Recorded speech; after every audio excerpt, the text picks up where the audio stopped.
2 dead after Mexican Navy ship crashes into Brooklyn Bridge. 2 people have been killed and at least 19 others injured after a tall Mexican Navy training sailboat crashed into New York City's Brooklyn Bridge, the city mayor has said. Eric Adams said the Cuauhtémoc lost power before the collision on Saturday evening.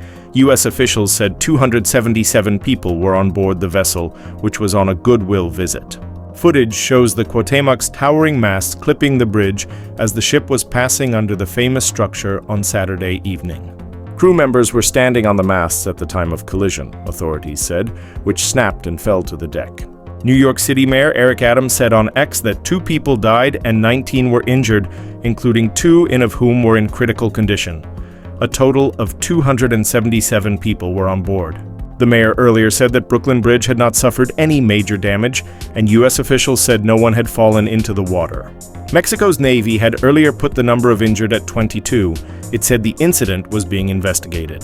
The Cuauhtémoc lost the top of 2 masts, and all personnel on the ship have been accounted for, the New York Coast Guard said in statement, with the injured have been transported to hospital. The New York Police Department's chief of operations said he believed mechanical issues and a power cut had caused the ship to collide with one of the pillars. Crowds who were watching the ship's trajectory fled from the water's edge as the masts collided with the bridge. New York police told residents to avoid the area of Brooklyn Bridge, South Street Seaport in Manhattan, and Dumbo in Brooklyn. Expect heavy traffic and a large presence of emergency vehicles in the surrounding area, the city police department said on X. The Cuauhtémoc was later towed away. The vessel, which measures 297 feet long, 91 menon, and 40 feet, 12 meters wide, according to the Mexican Navy, sailed for the first time in 1982. Each year it sets sail at the end of classes at the Naval Military School to finish cadets training.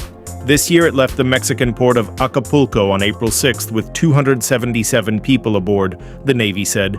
Its final destination was intended to be Iceland. Source: BBC News. Please don't forget to like and subscribe. Thanks!